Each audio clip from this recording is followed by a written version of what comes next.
You know how we would talk about the press freedom index, and I would say how the U.S. is barely in the top 50, and based on our treatment of whistleblowers, we're likely going to be lower next time they do the assessment. Remember when I said that? We're probably going to be lower next time. Guess what? I was right. Next time happened, and guess what? We're lower. That's not something to celebrate. I don't mean to sound celebratory here. I mean, it's neat. I was like, oh, I was right. It's not neat that we're even shittier for press freedom. We've gotten worse. We went from 46 to 48. So here's what's going on. The U.S. slides down global press freedom rankings amid warning of climate of fear for journalists. Journalists are battling a rising tide of hatred, violence, and persecution around the world, an international watchdog has warned as authoritarian regimes clamp down on press freedom and leading democracies, including the United States, slide down the global rankings. Releasing its annual Press Freedom Index after a tumultuous 12 months for the media, Reporters Without Borders sounded the alarm over an intense climate of fear for reporters and condemned attacks on press outlets by world leaders, including Donald Trump. The U.S. slid 3 places to 48th. They're now below Bosnia, Chile, and Romania.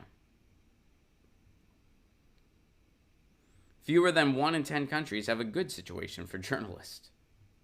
So here's some. So Norway continues to be number 1.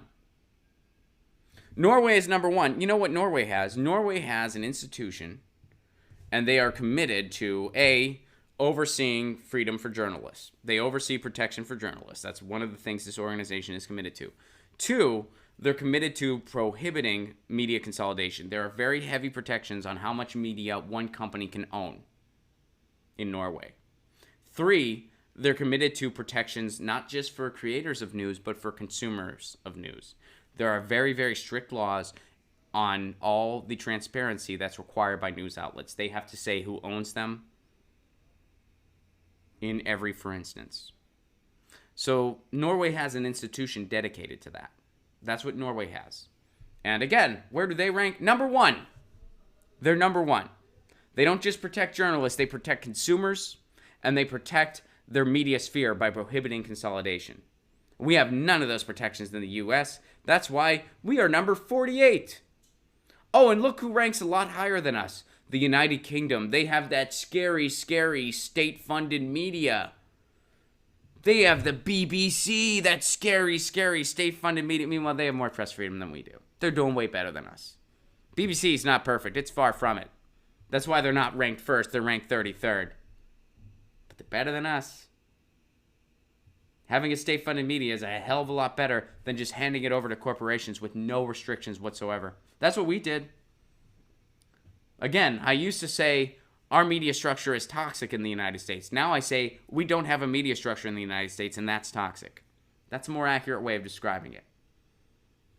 And I said we're probably going to be ranked even lower next time. Guess what? We are. We went from 46 to 48. If we try hard enough, if people continue to be silent about Julian Assange, continue to be silent about Chelsea Manning, I bet we can get below the top 50.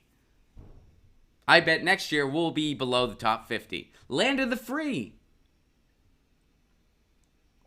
Land of the free. I mean, not if you're a journalist or poor. Good job, United States. Good job. And it's not just Donald Trump saying mean things that gives us this ranking, by the way. It's not just Donald Trump saying mean things to the press. It's the way we treat whistleblowers. It's the fact that Chelsea Manning is facing all this injustice and the corporate media has been silent about it. That the corporate media is silent and in some cases celebratory about what's going on with Julian Assange.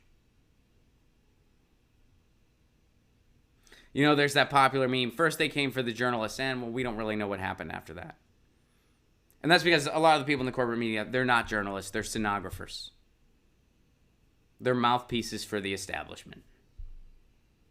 Good job, U.S. Getting even lower. Barely in the top 50, getting even lower.